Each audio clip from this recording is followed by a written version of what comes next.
ನಿಮ್ಮ ಮನೆ, ಹೊಲ, ತೋಟ, ಕಚೇರಿ, ಅಂಗಡಿಗಳ ರಕ್ಷಣೆಗಾಗಿ CCTV ಅಳವಡಿಸಿಕೊಳ್ಳಿ.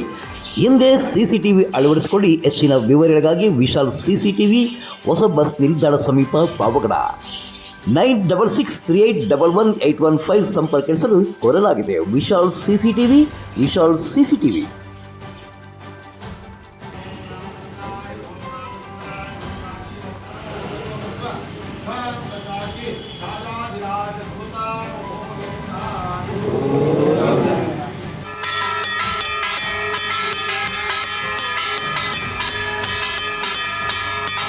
ಜೈ ಶ್ರೀರಾಮ್. ಜೈ ಶ್ರೀರಾಮ್. ಪಾವಗಡ ಪಟ್ಟಣದ ಪೆನುಗೊಂಡ ರಸ್ತೆ ಮಾರ್ಗದ ಶಾಂತಿ ಬೃಂದಾವನ ಸಮೀಪ ಇರುವ ಮಂತ್ರಾಲಯ ಗುರು ರಾಘವೇಂದ್ರ ಮಠದಲ್ಲಿ ರಾಘವೇಂದ್ರ ಸ್ವಾಮಿಗಳ 437ನೇ ಜಯಂತ್ಯೋತ್ಸವ ಕಾರ್ಯಕ್ರಮವನ್ನು ಹಮ್ಮಿಕೊಳ್ಳಲಾಗಿತ್ತು.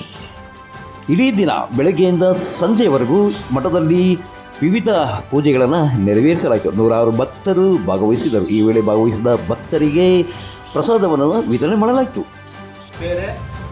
ಇನ್ನು ಇದೇ ವೇಳೆ ದೇವಸ್ಥಾನದ ಪ್ರಧಾನ ಅರ್ಚಕರಾದ ಸುಧೀಂದ್ರ ರಾವ್ ಅವರು ಪ್ರವಚನವನ್ನು ನೀಡಿದರು. ವರ್ಧಂತಿ ಅಂತ ಮಾಡ್ತೀವಿ. ವರ್ಧಂತಿ ಅಂದರೆ ನಮ್ಮ ಮನುಷ್ಯರಿಗೆ ವರ್ಧಂತಿ ಅಂದರೆ ಬೇರೆ, ಅದು ನಾವು ಕಾಲ ತೀರೋದಿದ್ದ ದಿನ, ಅದನ್ನು ವರ್ಧಂತಿ ಅಂತ ಮನುಷ್ಯರಿಗೆ ಕರಿತೀವಿ. ಆದರೆ ಯತಿಗಳಿಗೆ ಅದು ಜಯಂತ್ಯುತ್ಸವ, ಅದನ್ನು ವರ್ಧಂತಿ ಅಂತ ಕರಿತೀವಿ. ಯಾಕೆ ವರ್ಧಂತಿ ಅಂತ ಕರಿತೀವಿ ಅಂದರೆ ಅವರು ಮೊದಲು ಪೂರ್ವಾಶ್ರಮದಲ್ಲಿ ಇರ್ತಾರೆ. ಅಂದರೆ ಆಶ್ರಮ ತಗೊಂಡಿರೋದಿಲ್ಲ, ಸನ್ಯಾಸಾಶ್ರಮ. ಅವರು ಸನ್ಯಾಸಾಶ್ರಮ ತಗೊಂಡಾಗ ಅವ್ರು ಏನು ಮಾಡ್ತಾರೆ ಅಂದರೆ ಪೂರ್ವಾಶ್ರಮಕ್ಕೆ ಅವನ್ನೆಲ್ಲ ಬಿಟ್ಬಿಡ್ತಾರೆ. ಪೂರ್ವಾಶ್ರಮದೆಲ್ಲ ಬಿಟ್ಬಿಡ್ತಾರೆ. ಅಂದರೆ ಅವ್ರಿಗೆ ಪಿಂಡವನ್ನು ಬಿಟ್ಕೊಂಡ್ಬಿಡ್ತಾರೆ. ಅದೆಲ್ಲ ಕಾರ್ಯಕ್ರಮ ಆಗೋದ್ಮೇಲೆ ಸನ್ಯಾಸ ಸ್ವೀಕಾರ ಮಾಡ್ತಾರೆ. ಅಂದರೆ ಮರುಜನ್ಮ ಅವರಿಗೆ. ಆದ ಕಾರಣ ಅದನ್ನು ಏನಂತ ಕರಿತೀವಿ? ವರ್ಧಂತಿ ಅಂತ ಕರಿತೀವಿ. ಏನಂತ ಕರಿತೀವಿ? ವರ್ಧಂತಿ ಅಂತ ಕರಿತೀವಿ. ಅಂದ್ರೆ ಅವರು ಯಾವತ್ತು ಜನ್ಮ ತಾಳಿರ್ತಾರೋ ಅದು ಜಯಂತ್ಯುತ್ಸವ. ಅವರು ಅವರೇ ಏನು ಮಾಡಿರ್ತಾರೆ? ಪಿಂಡ ಬಿಟ್ಕೊಂಡು ಅವರು ಸನ್ಯಾಸ ಸ್ವೀಕಾರ ಮಾಡಿರ್ತಾರೆ. ಅದು ಜಯಂತ್ಯುತ್ಸವ ಅಂತ ನಾವು ಮಾಡ್ತೀವಿ. ಅವ್ರು ಹುಟ್ಟಿದ ದಿನ ಜಯಂತ್ಯುತ್ಸವ ಅಂದ್ರೆ, ವರ್ಧಂತಿ ಅಂದ್ರೆ ಯತಿಗಳಿಗೆ ಜಯಂತಿ ಉತ್ಸವ ಅಂದ್ರೆ ಹುಟ್ಟಿದ ಹಬ್ಬ. ನಾವು ಹುಟ್ಟಿದ ಹಬ್ಬ ಹೇಗೆ ಮಾಡ್ಕೊಳ್ತೀವೋ ಅವ್ರಿಗೂ ಸಮೇತ ಹಾಗೆ ಮಾಡ್ತೀವಿ.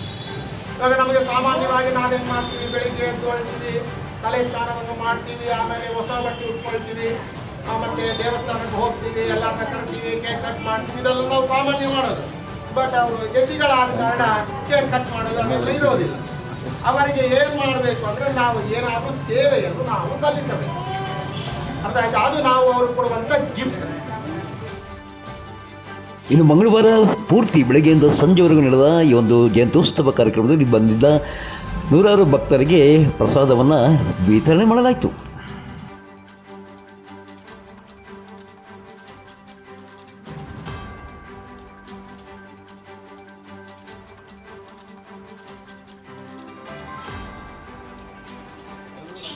ಶಮೀವೃಕ್ಷ ಟ್ರಸ್ಟ್, ಹೆಲ್ಪ್ ಸೊಸೈಟಿ ಸೇವಾ ಟ್ರಸ್ಟ್ ವತಿಯಿಂದ ಶಿವರಾತ್ರಿ ಹಬ್ಬದ ಪ್ರಯುಕ್ತ ಪಾವಗಡ ಪಟ್ಟಣದ SSK ಬೈಲೂರ ರಂಗಮಂದಿರದಲ್ಲಿ ಹಮ್ಮಿಕೊಂಡಿದ್ದ ಸಾರ್ವಜನಿಕರಿಗೆ ಮತ್ತು ಶಾಲಾ ವಿದ್ಯಾರ್ಥಿಗಳಿಗೆ ಸ್ಪರ್ಧಾ ಕಾರ್ಯಕ್ರಮ, ಸಾಂಸ್ಕೃತಿಕ ಕಾರ್ಯಕ್ರಮದಲ್ಲಿ ವಿಜೇತರಾದ ತಂಡಕ್ಕೆ ಬಹುಮಾನ ವಿತರಿಸುವ ಕಾರ್ಯಕ್ರಮ ಏರ್ಪಡಿಸಲಾಗಿತ್ತು.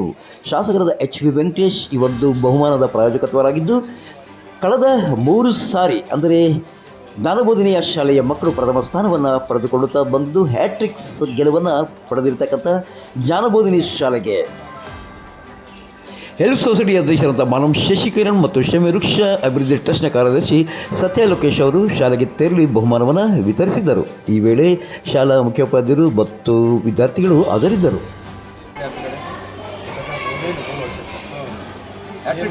ಶಮೀವೃಕ್ಷ ಹೆಲ್ಪ್ ಸೊಸೈಟಿ ಸೇವಾ ಟ್ರಸ್ಟ್ ವತಿಯಿಂದ ಏನು ಸಾಂಸ್ಕೃತಿಕ ಕಾರ್ಯಕ್ರಮಗಳನ್ನು ಹಮ್ಮಿಕೊಂಡಿದ್ದಾರೆ. ಸತತವಾಗಿ ನಮ್ಮ ವಿದ್ಯಾರ್ಥಿಗಳು 3 ವರ್ಷ ಈ ಒಂದು ಪ್ರಶಸ್ತಿಯನ್ನು ಗೆದ್ದಿರ್ತಾರೆ. ಈ ಒಂದು ಪ್ರಶಸ್ತಿ ಗೆಲ್ಲೋದಕ್ಕೆ ಮುಖ್ಯ ಕಾರಣಕರ್ತರು ನಮ್ಮ ರಾಮಮೂರ್ತಿ ಅಂತ ಹೇಳಿ. ಅದೇ ರೀತಿಯಲ್ಲಿ ಈ ಒಂದು ಸೇವಾ ಕರ್ತರಾದಂತಹ ಶ್ರೀಧರು ಮತ್ತು ಲೋಕೇಶ್ ಅವರು ಬಹಳ ನಮ್ಮ ಒಂದು ಸಂಸ್ಥೆಗೆ ಅಭಾರಿಯಾಗಿರ್ತಾರೆ. ಅವರಿಗೆ ನಮ್ಮ ಸಂಸ್ಥೆಯ ಪರವಾಗಿ ಎಲ್ಲ ವಿದ್ಯಾರ್ಥಿ ಪರವಾಗಿ ವಂದನೆಗಳನ್ನು ಅರ್ಪಿಸ್ತೀವಿ.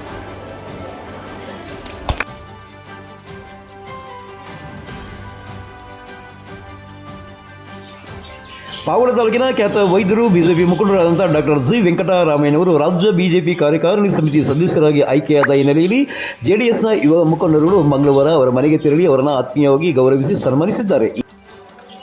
ಈ ವೇಳೆ ಮಾಜಿ ಪುರಸಭಾ ಸದಸ್ಯರಾದಂಥ ಬನು ಮಹೇಶ್, ಜಿ ವೆಂಕಟೇಶ್, ಗುಟ್ಟಳ್ಳಿ ಮಣಿ, ರೊಪ್ಪ ಗೋಪಾಲ್, ಆಬ್ಬಂಡೆ ಗೋಪಾಲ್, ಬ್ರಹ್ಮೇಂದ್ರ ಕುಮಾರ್, ಗಗನ್ ಸೇರಿದಂತೆ ಮತ್ತಿತರ ಜೆಡಿಎಸ್ನ ಯುವ ಮುಖಂಡರುಗಳು ಹಾಜರಿದ್ದರು.